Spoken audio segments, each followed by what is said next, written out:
Well, Secretary, thank you so much for making time. We really appreciate it. Great to be with you. Obviously, Iowa has played a significant role in your own political career. Why was it important for you to be here right now? And what are you seeing that tells you that Democrats here have a real opportunity to be successful this election cycle? Well, being here is filling me with a lot of great memories from 2020, but I'm here because of what's going on in 2026. Iowa is a pivotal state, maybe the only one in the country with this much potential for change in the governor's office, in the U.S. Senate seat, and several House seats and up and down the ballot. And I think Iowans have a chance to send a message really to the whole country that this isn't about being a rubber stamp for red or blue. This is time for better leadership, people who are going to focus on making life more affordable, people who are concerned with public integrity, people who know that the way that Washington is being run right now is just wrong. And the way the state has been run right now has not led to the results that were promised, whether you're talking about health, whether you're talking about education, or whether you're talking about the economy. In your view, what do you think needs to change for the Democratic Party to consistently win voters in states like Iowa? Well, first of all, our party's got to do a better job of showing up, and it's part of why I thought it was important to be back here in Iowa, to see familiar faces, and also to try to reach out to people who may not have heard the message yet that we are offering. I also think it's very important for Democrats to remain very focused on everyday life, because everyday life changes depending who wins these offices. Look, right now, the cost of gas and diesel and fertilizer all up because of the Iran war. That is a direct result of what happened in elections here. Same thing with the cuts to Medicaid, the cuts to the Affordable Care Act, the cuts to rural hospitals that are affecting people. You don't have to be a Democrat or a Republican to be upset that elected leaders are taking us to a war when they promised not to, cutting taxes for the wealthy while cutting health care for the rest of us. That's something that I think can bring together a lot of Democrats, independents, and maybe people who usually vote Republican but are not on board with what's happening right now.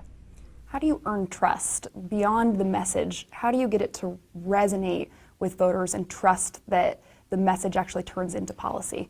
Well, I think part of it is engagement, making sure that you're actually there in all of these different places. When I see Josh Turek and what he goes through to talk to voters one at a time, when I see Rob Sand going to every county in this state to have town halls, when a lot of elected officials, senators and House members refuse to have town halls to meet their own constituents. I think that is the first key step to earning trust. The next is to actually do the specific things that voters expect of us. And I think a lot of the trust that Republicans have lost is because they've done the opposite. They promised to keep Medicaid intact, and then they wound up cutting it. They promised to be for the little guy and wound up focusing on tax cuts for the biggest corporations in the world and the richest people in the country. They promised that there would be more integrity, and instead we're seeing so many problems with, I don't even know where to start, but people know it in their bones, and you feel it every time you turn on the news. We know we can do better. But I think Democrats understand that just because people are fed up with Republican leadership, that's not enough. We have to make sure people understand what we're working to do, to restore health care, to make sure that the wealthy are paying their fair share, to have some checks and balances in government. If Democrats in Iowa are successful in November, what lesson do you think the rest of the country should take away from that? Well, I think that will be a good development for the party as a whole. Frankly, when I look around the room at some of the leadership of the party that I belong to, I don't see as many voices from the middle of the country, from places that are more conservative or rural or purple, like northern Indiana where I grew up, or rural Michigan where I live now, or places like Iowa. So I think just inside the Democratic Party, you will see a much more representative caucus when you have people like the leaders who are stepping up to be Iowa's representatives, and I'm seeing this across the country really, who represent maybe a different kind of Democrat than what people have seen in the past. Iowa Democrats right now are trying to earn back their first in the nation caucus status in 2028. And when they're making that argument, oftentimes they point to your 2020 campaign as proof that lesser known candidates can succeed in Iowa, in part because of the importance of retail politics here. Given that, do you think Iowa should go first again in 2028? Well, I respect and accept the fact that people in charge of that decision do not include me. But what I will say is that I definitely became a better, not just a better candidate, but a better public servant because of the experience of campaigning in the Iowa caucuses. The fact that you had to go into backyards and into high schools and diners, and that people in this state take their civic responsibility so seriously, that role that they have had of vetting candidates. I think it's really important, especially in a very digitized, online, social media driven moment, that we have those face-to-face direct connections like so many of my memories of campaigning in Iowa are made of. And talking about 2028, in virtually every conversation about who will be running for president, your name comes up. Are you considering a run for president in 2028? Well, I just think any decision about that has to come after we deal with what's on our plate right now. And I'm saying that as a citizen. I'm not on the ballot and I'm not in office, but I'm going everywhere that I think I can help make a difference, because the elections coming up in November of 2026 are going to decide so much about our lives. They're going to decide what healthcare costs, whether housing comes back within reach, the price of groceries, whether we stay in this war. So I'm very focused on that. Future things can come in the future, but there's one thing at a time. Obviously, Congress, governors, there's so much change that comes from there. But there's also a lot of change that comes from the White House and the executive branch.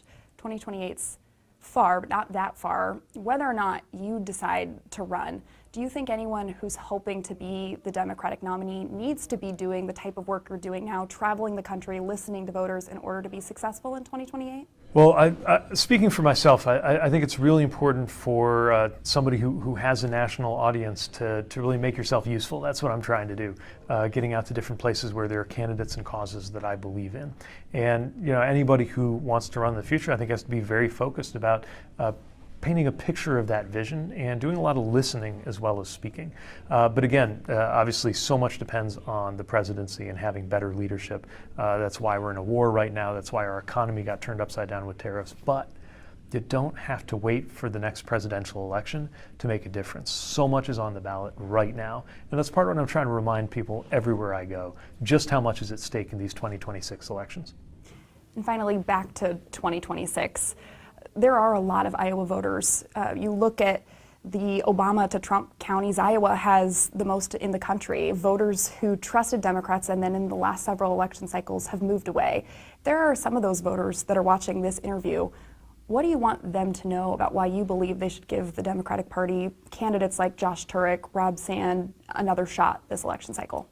I guess what I'd say is the people in charge right now have shown that they don't deserve your support. They have broken promise after promise. And you have leaders like Rob Sand and Josh Turek who aren't going to be party line kind of people. They're not like every other Democrat or a typical Republican either. They're people who think for themselves but know what it is like to try to get through everyday life, to have your life shaped by the decisions of your government. And they're out there to make that government better. I would urge voters to look at what they have to say.